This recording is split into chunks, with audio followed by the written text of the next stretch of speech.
since you are a dad, it means a lot more knowing that you've got an 11-year-old at home pushing back on some of these same things as my kids.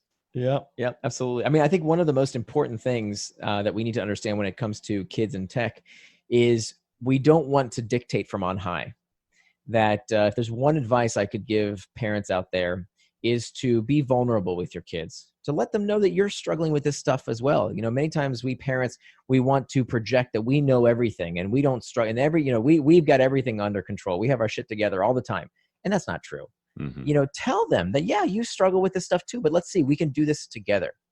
And here's what I'm doing to become indistractable. And here's how I can, show you some tactics that you can use as well. Because we can't be hypocrites. We have to display, we have to show them how to do this stuff. And so what this leads to is a conversation as opposed to a conflict.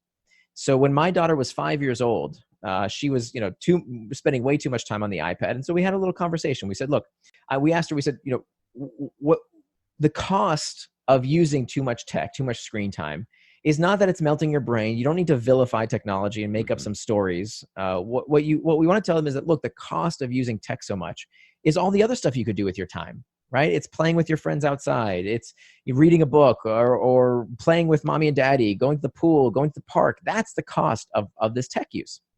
So we asked her at 5 years old, how much time do you want with your iPad? And she thought she was getting a deal. She said 2 episodes. 2 episodes on Netflix of age-appropriate content is about 45 minutes.